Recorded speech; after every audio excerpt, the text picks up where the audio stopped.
kubasuhuza. Uyu munsi turi muri Hora Life nk'uko bisanzwe, turi kumwe na muganga wizeye Done. Twagiye kugira ngo dusobanukirwe cyangwa se tugeze ku badukurikiye byinshi ku muvuduko ukabije w'amaraso cyangwa se ku ndwara zifata umutima. Twatangira dusaba umuganga akadusuhuza ndetse akatwumviza tubwira ku ndwara zifata umutima ese ni iki. Murakoze muganga, mwasuhuza mwakomeza mutubwira. Muraho neza, turabashuje cyane. Twifuje natwe ko twabaganirira tukabasobanurira ku ndwara zibasira umutima yewe n'uburyo bwo kuzirinda, cyane cyane kuzirinda dore ko ari indwara mbi kandi zihungabanya ubuzima mu buryo bukomeye. Byongeye kandi n'indwara zigenda ziyongera, dukurikije uko ubushakashatsi bugenda bubigaragaza. Ni indwara ziyongera umunsi ku wundi cyangwa se uko imyaka ishira. Akaba ari indwara rero abantu bakeneye gusobanukirwa cyane cyane mu buryo bwo kuzirinda kugira ngo bibafashe kubaho neza, bibafashe kuramba, dore yuko umutima ni kimwe mu bice bigize umubiri wacu gifite akamaro gakomeye cyane. Ni urwungano rukomeye cyangwa se ni inyama ikomeye mu rwungano rw'itembera ry'amaraso. Umutima ukaba ufite akazi rero gakomeye cyane mu gukwirakwiza amaraso mu mubiri. Urumva rero udafite amaraso ni nka moteri igaburira ibice by'umubiri byose amaraso, yewe n'amatembabuzi yandi nka lymphe. Bityo rero umutima utameze neza, ufite ibibazo runaka, haba hari ikibazo gikomeye ku buzima bw'umuntu bijyana no ku rupfu bitewe n'uko ubwo burwayi buteye. Akaba ari byiza kwirinda izo ndwara kuruta kuzivuza. Akaba ari amahirwe rero twatanga ku bantu bose kugira ngo basobanukirwe n'uburyo bakwirinda indwara z'umutima, dore ko zizahaza abatari bake mu isi kandi zigahitana umubare munini, binagenda byiyongera. Rero nk'abaganga, nk'abantu bari muri health services, ni byiza ko tugira umwanya wo gusobanurira abantu, tugira umwanya wo kubakangurira gukora ubukangurambaga bwo kwirinda indwara z'umutima n'izifitanye isano nazo, harimo nk'indwara z'imitsi y'amaraso, kuko ni icy'ingenzi cyane. Ni ibintu byangombwa ku buzima bwacu, ni ibintu byangombwa kubyirinda, ni ibintu bitangira gake gakeya mu buzima bw'abantu bakiri bato cyangwa se mu giciro runaka ntahita abimenya, ariko yagera igihe akibona yarwaye imwe muri izo ndwara kandi zikaba ari indwara mbi. Twakwifuriza buri wese kuzirinda kuruta uko yazahura nazo. Murakoze rwose kutusobanurira muri rusange izo ndwara zibasira umutima. Ariko se ubundi tutarajya kure, izo ndwara ni izihe? Mwabwira abakurikiye barabara yuko izo ndwara izagize. Murakoze cyane. Indwara zibasira umutima kenshi ziba zifitanye nanone isano n'imitsi y'amaraso n'umutima ubwawo. Umutima rero tuwuhereyeho, nababwiye ko ari imwe mu nyama zikomeye mu mubiri w'umuntu, ifite akamaro ko gukwirakwiza cyangwa se gusunika amaraso, gupampa, kwakira no gusunika amaraso ajya mu bice bitandukanye by'umubiri. Rero ni nka moteri ifite akamaro ko gutanga no gusirikiza cyangwa gukwirakwiza no kwakira amaraso aturutse mu bice bitandukanye by'umubiri. Rero umutima uhura n'indwara nk'uko mwari mubimbajije zitandukanye, zirimo amoko atandukanye n'amazina atandukanye, harimo nk'izo bita heart failure, heart muscle disease, nk'izo bita myocardiopathy cyangwa cardiomyopathy. Hakaba ibyo bita amavavu, twugara tugize ibice by'umutima, ibyo bita heart valve disease. Hakaba izo bita myocardio cyangwa pericardio disease. Hakaba izo bita peripheral vascular disease, rheumatic heart disease. Hakabaho stroke, ujya muyumva cyane, iravugwa kenshi. Stroke ni indwara mbi cyane ikunze gutura abantu muri koma, yewe bamwe bakanahasiga ubuzima. Hakaba n'izo bita vascular disease, aho nyine imitsi y'amaraso ubwayo iba ifite ikibazo. Rero izo ndwara zose nazikubira nanone mu byiciro by'indwara zirimo izo bita atherosclerosis cyangwa atherosclerosis. Akaba ari indwara nyine igaragazwa n'uko imitsi y'amaraso iba yaragiye ifungana biturutse akenshi ku bwipakire bw'urugimbu mu mitsi y'amaraso. Hakaba iyo bita angina cyangwa se ubwoko bw'indwara nanone ifata inyama y'umutima ariko biturutse nanone ku mutsi ugaburira umutima. Hanyuma iyo bita coronary artery.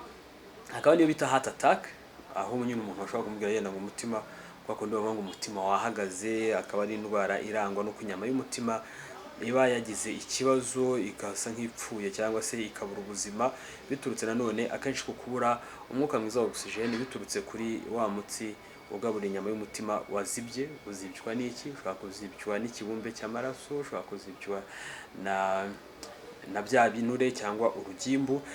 Izo ndwara rero zose yaba ari izifata imitsi y'amaraso cyane cyane imijyana arteries, niyo bita nyine iyo coronary artery cyangwa iyindi mitsi, yaba ari ifata inyama y'umutima ubwawo kubera ko habaye ikibazo mu itembera ry'amaraso, yaba ari ziriya nabasobanuriye ziri mu bice bitandukanye by'inyama y'umutima cyangwa se by'ibice runaka by'umutima n'utwugara tugize umutima.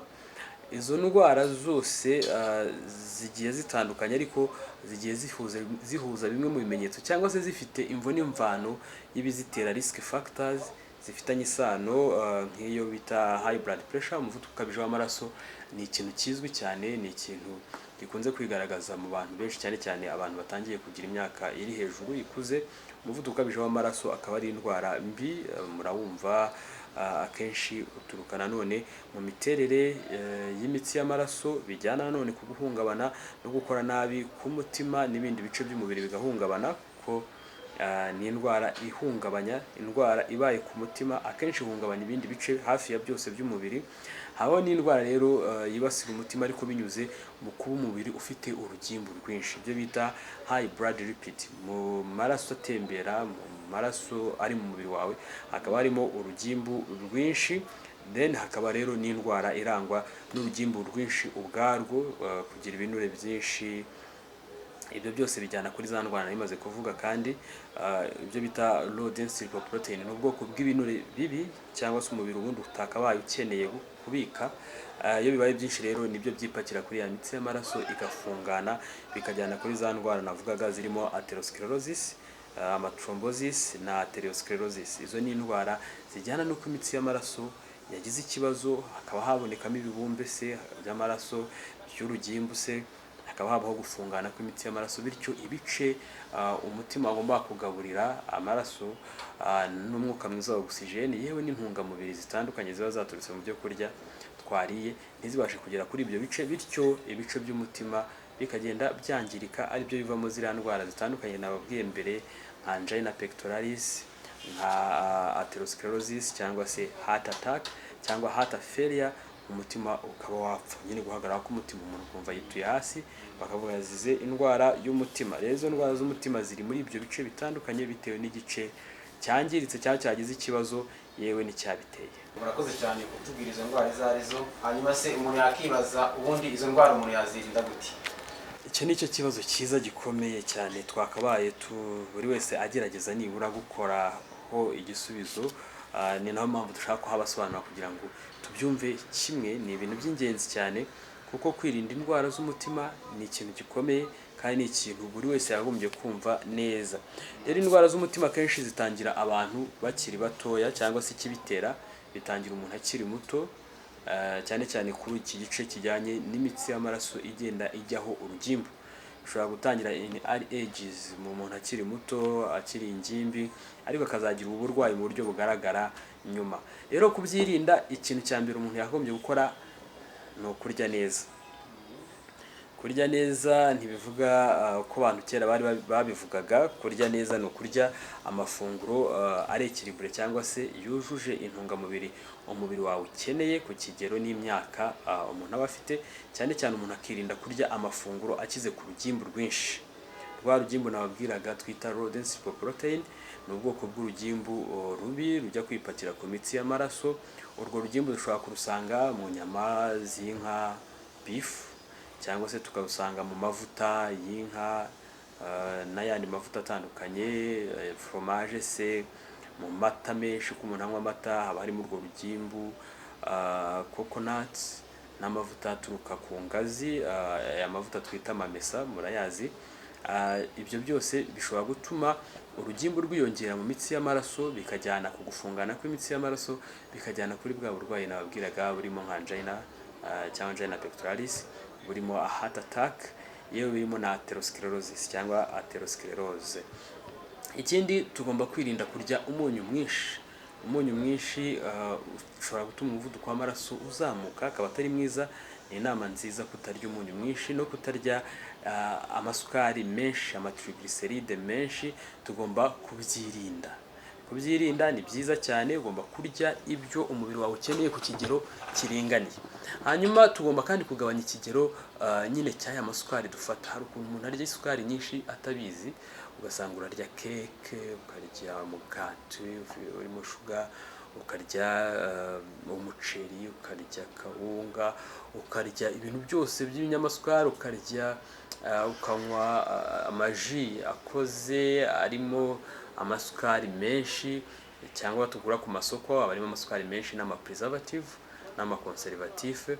Rero aho ngaho tugomba kugabanya icyo kigero cy'isukari turimo gufata mu byo kurya, cyane cyane ibiryo biri processed, ibiryo byakozwe mu nganda. Biriya biba bikize ku masukari n'imyunyu myinshi, bikananiza rero umubiri cyangwa bigatuma umubiri ubona ayo masukari menshi yewe n'imyunyu myinshi na ya preservative cyangwa bya bindi bituma bidapfa n'amakara. Ibyo rero bikananiza umubiri, bikaba byajyana kuri za ndwara nindi kubibasobanuriraho zikunze kwibasira abantu benshi. Mbibutse yuko ari ibintu bigenda biza gake gake. Ntago uyu munsi urya ngo uhite urwara umutima, ntago uyu munsi ubaho nabi ngo uhite urwara umutima ku kanya, nubwo nabyo bishoboka. Ariko kugira ngo uzajye kurwara zimwe mu ndwara z'umutima biba byaragiye bitangira kera, ahubwo ukaza kubona ikimenyetso cy'uburwayi nyuma y'igihe runaka, kubera ko umubiri waramaze guhura n'ibibazo bitandukanye bya bindi wagiye urya cyangwa bya ya myitwarire wagiye ubamo, bikaza kugera ku rwego rero bitera indwara. Iyi nama yindi rero niko tugomba kurya amafunguro by'umwihariko akize ku bikomoka ku bimera, cyane cyane imboga, imbuto, gukoresha ibinyampeke, tukanakoresha yenda ibiribwa bindi bikomoka ku bimera bifite amavuta aringaniye cyangwa amavuta meza nka huile d'olive.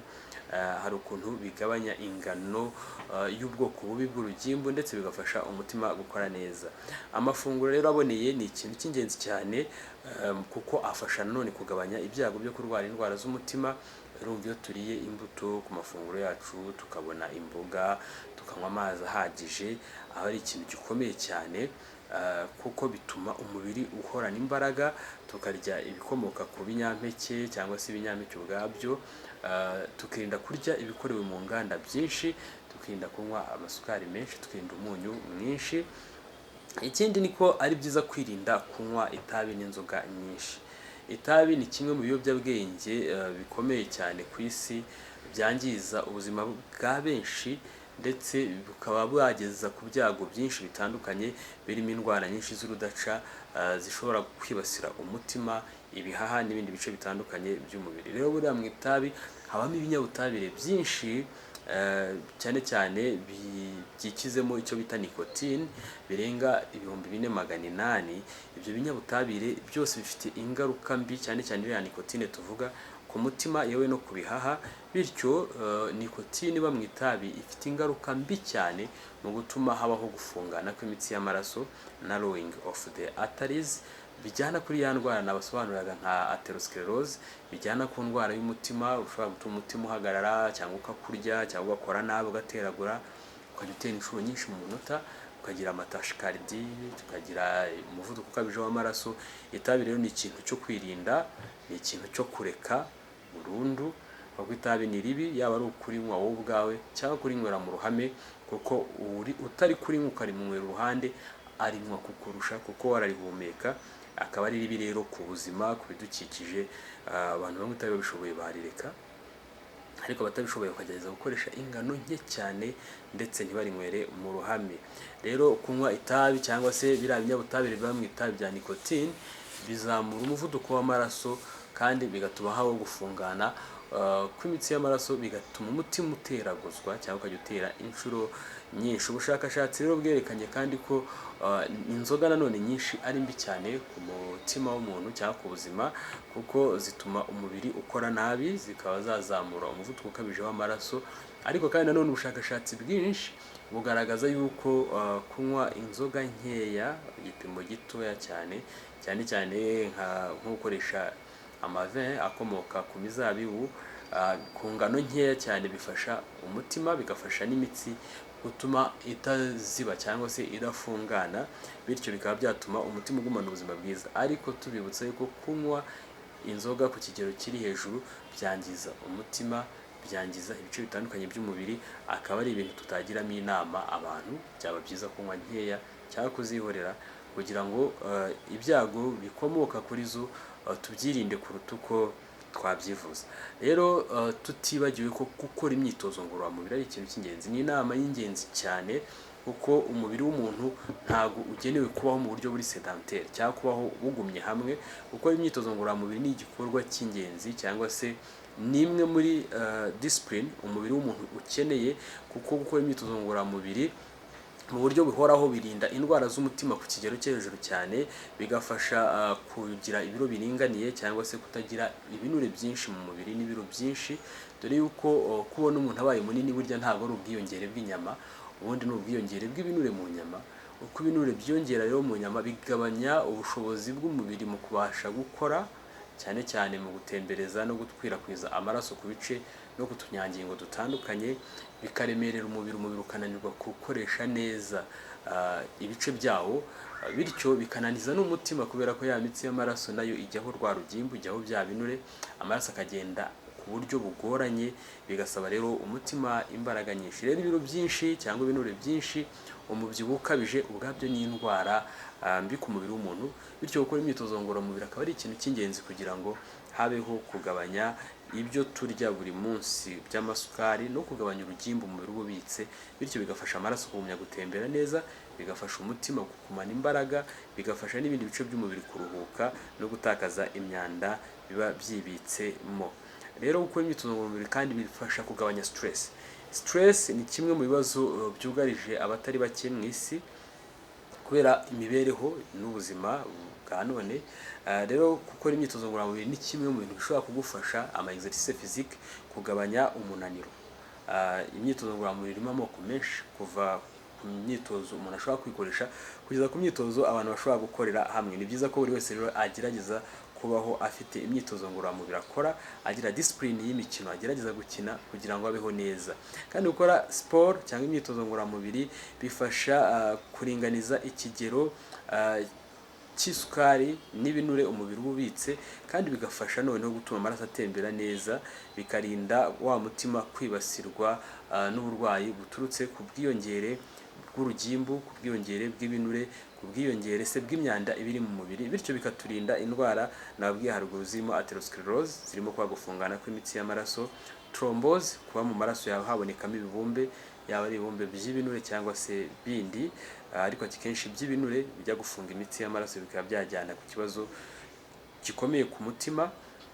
Hanyuma kandi bidufasha kugabanya no kurinda indwara z'umuvuduko ukabije w'amaraso. Iyo udakora siporo uba uri umukandida, uba uri umunyabyago wo kuzahura n'izi ndwara, bityo umuvuduko ukabije w'amaraso mu gihe uri gukora siporo warabitangiye mu gihe gikwiye ugakomeza, no mu gihe wahuye n'uburwayi ugomba kugira imyitozo y'ibanze ukora, bigabanya rwa rugimbu rubi, bikagabanya wa muvuduko w'amaraso, bigatuma umuntu abaho neza. Tubibutsa yuko izo ni zimwe mu nama z'ingenzi: kurya neza, kwirinda kunywa itabi, gukora imyitozo ngororamubiri, ni inama z'ingenzi zagufasha. Ikindi ni byiza kubona umwanya wo kuruhuka, gusinzira, hanyuma rero ukirinda kunywa nyine ibiyobyabwenge, ukirinda kunywa itabi. Murakoze cyane kutubwira ibyo umuntu yakora kugira ngo yirinde izi ndwara. Ariko se noneho twakibaza, umuntu wamaze kurwara noneho zimwe muri izi ndwara zibasira umutima cyangwa se inyama y'umutima, we yakora iki? Icyo ni ikibazo cyiza. Nibyo birumvikana, abantu mu bushakashatsi bwagiye bukorwa mu myaka itandukanye bwagaragazaga ko nyuma y'imyaka myinshi uko abantu bagenda babaho, cyane cyane muri ino myaka turimo, ubwiyongere bw'uburwayi bw'umutima n'indwara zifitanye isano n'umutima nk'imitsi y'amaraso n'ibindi buzagenda bwiyongera ku gipimo kiri no hejuru. Bitubwira ko rero n'abarwayi tugomba kubona ibisubizo muri Horaho Life kimwe no muri rusange. Iyo wamaze guhura n'indwara imwe cyangwa nyinshi mu zo twavuze haruguru, ntabwo urekeraho ngo uvuge ngo ndapfuye, urekeraho. Ugomba kugira ingamba. Ingamba za mbere niko mu gihe cyose ufite uburwayi bw'umutima ugomba kujya kwisuzumisha vuba hakiri kare kugira ngo umuganga cyangwa se abaganga bakwiteho barebe icyo ugomba gufashwamo, yaba ari ukuguha imiti cyangwa se kukugira inama no kukubwira uburyo ugomba kwitwara kugira ngo utagira ibibazo bikomeye bishobora kujyana no ku rupfu. Icya kabiri ni ko ugomba kumenya kugerageza kurya neza no kwiyitaho, cyane cyane wirinda kurya ibyo twavuze bishobora kuzamura cya kibazo cy'indwara z'umutima, harimo kwirinda kurya ibikize ku rugimbu, ku mavuta cyangwa ku binure, ibikomoka ku matungo nk'inyama ukabigabanya cyangwa se ugakoresha ikigero gito gishoboka cyangwa ukabyihorera bitewe n'impamvu n'ikigero cy'uburwayi uriho. Ikindi ugomba kugumya nyine kwirinda kunywa cyangwa ugakuraho ingeso zatumaga icyo kibazo kizamuka, niba ari nko kunywa inzoga nyinshi ukabireka, kunywa itabi ryinshi ukabyihorera, gukora imyitozo ngororamubiri ihoraho ukabigira umuco ijyanye n'ikibazo ufite, kandi ukirinda kugira ngo umubiri wawe udacika intege cyangwa ukagwa muri crise ituruka ku ndwara z'umutima. Ikindi ugomba gufata imwe mu miti y'ibanze idufasha gutuma umutima wacu ukomeza kugira ubuzima bwiza, ndetse ku ndwara zimwe na zimwe z'umutima zirakira bikarangira ugasubira mu buzima busanzwe. Ikintu cya mbere rero ni ukugera kwa muganga kugira ngo wisuzumishe nko muri Horaho Life. Mu gihe uhageze tukwitaho kugira ngo tumenye ngo ese bimeze bite, wahuye n'ikihe kibazo, aho bibaye ngombwa tukaguha amahirwe yo kubonana n'abaganga b'inzobere muri ibyo by'umutima cyangwa muri izo ndwara z'umutima. Ariko by'umwihariko muri Horaho Life tubafitiye zimwe muri product z'ingenzi zifasha kuri icyo kibazo, harimo nk'iyo bita Cardio Power.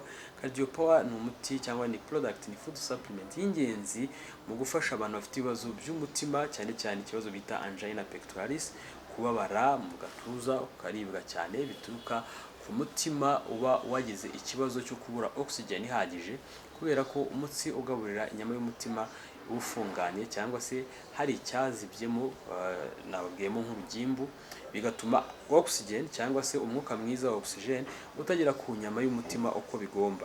Rero Cardio Power ni imwe muri product z'ingenzi zishobora gufasha guhangana n'icyo kibazo. Tubibutsa yuko kandi mu gihe cyose wahuye n'ikibazo cy'umutima, kwihutira kujya kwa muganga ni igisubizo gikomeye cy'ingenzi, kuko uko utinda bishobora kuvamo urupfu.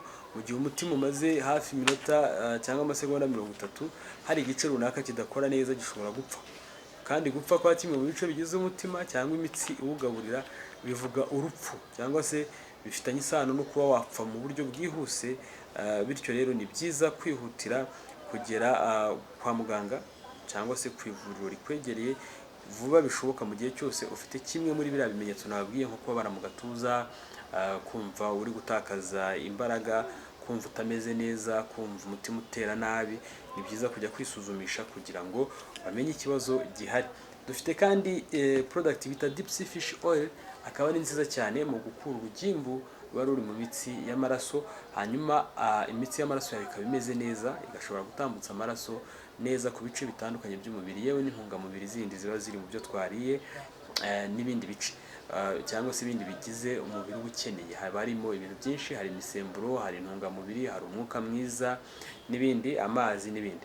Ibyo bice rero byose bigaburirwa n'umutima kandi bikagezwaho ibyo amaraso n'intungamubiri n'imitsi y'amaraso. Niyo mpamvu mu gihe cyose umaze kugira umubyibuho ukabije, igihe cyose wumva ubabara mu gituza, igihe cyose wumva hari ikibazo ufite kijyanye n'umutima cyane n'imitsi y'amaraso, Deep Sea Fish ni igisubizo gikomeye mu gufasha umubiri kugabanya urugimbu rubi no gutuma umutima ugumana ubuzima buzira umuze, yewe bigafasha n'ubwonko gukomeza gukora neza.